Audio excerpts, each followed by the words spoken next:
This is the second video of the series that I was talking about in terms of elasticities of demand. We've looked at price elasticity of demand, PED. Now we're going to look at XED, which is cross price elasticity of demand. So it's similar, percentage change of quantity on top, percentage change of price below, but this time we're looking at the relationship of two products.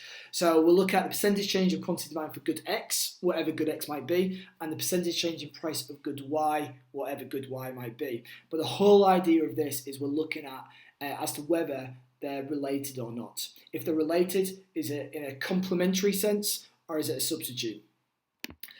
So let's have a look at, first of all, a scenario that we've got a complementary good.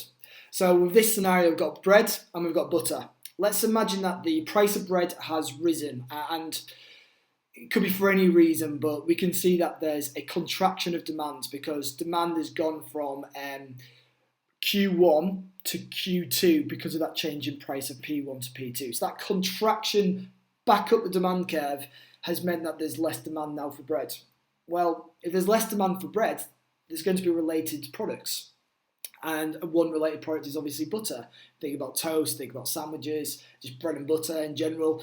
There's obviously clearly a relationship between the two. So if there's a fall in demand for bread, you need to be thinking, well, what's that going to mean for butter? And as we can see here, well, what it means is that there's going to be shifted demand from D1 to D2 because people will be buying less butter because they're buying less bread. Now, the reason why it's a shift is because there's nothing that's happened to the market price of butter to cause the fall in demand. It's the market price of bread. So we see a contraction of bread, but we see a demand shift of butter. And what we'll have when we're doing the formula and we're doing the percentage change in quantity demanded for let's say butter over the percentage change in, let's say, bread, we will get a negative cross-price elasticity of demands because of that inverse relationship. And again, what I mean by that is price of bread goes up, quantity demanded of butter goes down. Price of bread goes down, percentage change in quantity demanded of butter goes up, all right?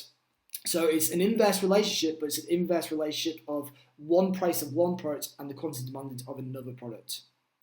So let's calculate an example. So what we've got here is cinema tickets and popcorn. Again, we know popcorn is a very common snack that is consumed at the cinema.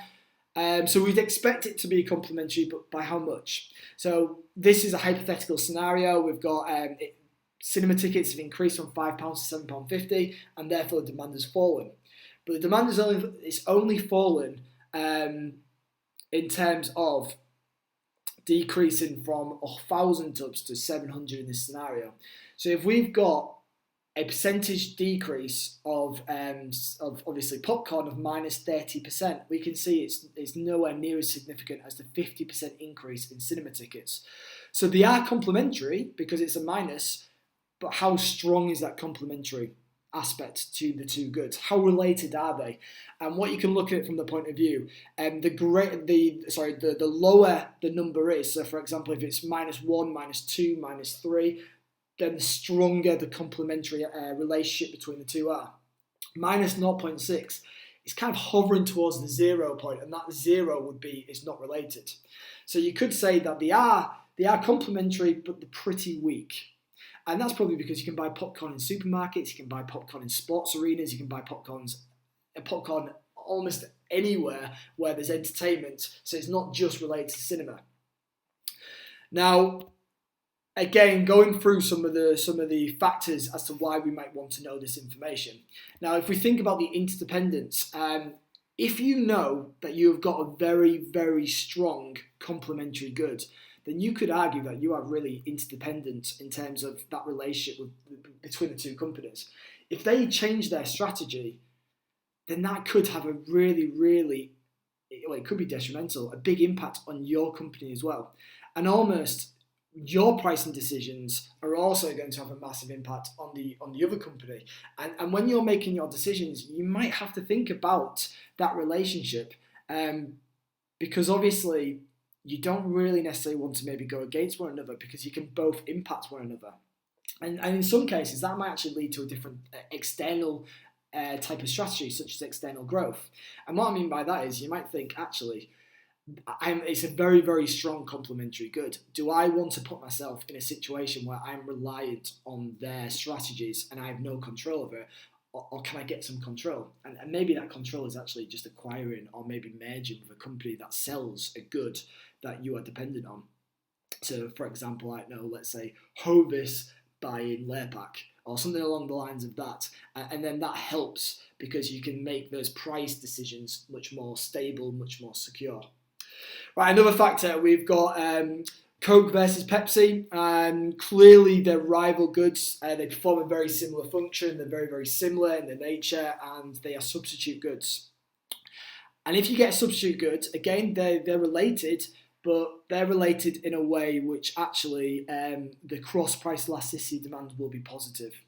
The relationship isn't positive, but the cross-price elasticity of demand is positive. And what that means is if you put the price up of one product, the quantity demanded of the other product will also go up. So if Coke puts their price up, then Pepsi will benefit from that because customers will switch from Coke to Pepsi, so the quantity demanded will go up. So what it's looking at is how customers are responsive in terms of, I'd probably argue, switching between products. So let's look at another scenario. So what we've got is the price of Coke, it increases from 50p to 60p. And the demand for Pepsi Cola then therefore increases from 1 million to 2 million per year. So what we've got is a 100% increase in the quantity demanded and a 20% increase in obviously the price of the can. Now that +5 is very, very strong. It's a really, really strong substitute. If it was like, say, I don't know, positive 0.5, then it's pretty weak. And you might not be too concerned. You might actually have a little bit more power to do whatever you want to do with your price without having that much of an impact.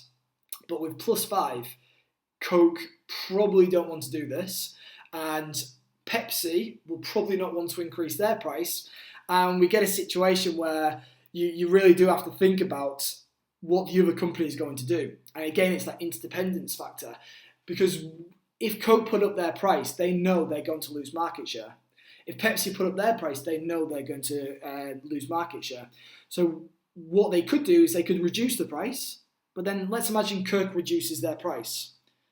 Pepsi are just going to follow suit very, very quickly, and they're going to reduce their price as well. And therefore, nobody wins, because if you're a Pepsi consumer, you're not going to switch to Coke because Pepsi have followed suit.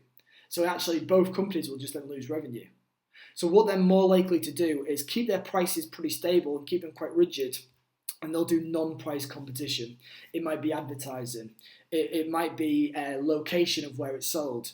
But they'll probably, if they've got a very strong substitute, they'll realise, yeah, we don't want to compete on price. Okay.